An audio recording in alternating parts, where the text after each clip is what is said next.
naman sa kasaysayan at magagandang tanawin ang Sorsogon. Ang ilang bumibisita dito, hindi para mamasyal, kundi para mailigtas ang mga endangered na butanding. Ang summer high sa Sorsogon sa pagtutok ni Chino Gaston.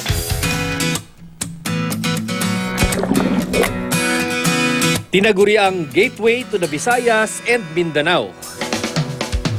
Pero daraanan mo lang ba ang mga ganitong tanawin? O hihintukat na namnamin? Kayo ng digdi sa Sorsogon! Teka, busog na ba ang iyong mga mata? Siguruhin lang na may energy pa, ha? Karaw na kita! Dahil sa natatangin nitong lokasyon, mayaman din sa kasaysayan ang Sorsogon. Nagsilbi pa nga itong shipbuilding capital noong panahon ng mga Kastila. Ngayon, mas kilala na ang Sorsogon bilang kanlungan ng mga butanding o whale sharks. Bagamat tinaguri ang gentle giant ng karagatan, tinuturing na endangered o nanganganib na species ang mga whale sharks.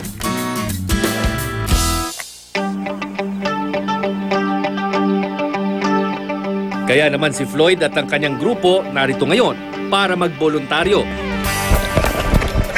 Bawat butanding na kanilang nakikita, nililitratuhan para maitala. In a span of at least 5 minutes, nakita namin yung mga whale shark ng Donsol. Pati mga mangroves o bakawan, kanilang nililinis at tinatamnan. Source to ng pagkain ng whale shark. Part to ng ng ecotourism enhancement ng Donsol. Ang whale shark ay nakadepende sa plankton. So, ang kanilang ginagawa, yung mga volunteers natin from Manila, ay malaking contribution yung para ma-improve yung ecological condition ng area. It's actually a good experience. It was fulfilling because we know na we contribute to the nature. Karanasang nakakahay.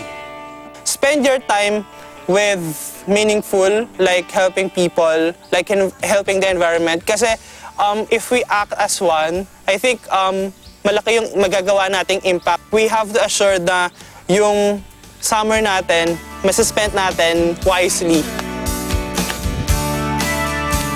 Hindi malilimutan, mahirap pantayan.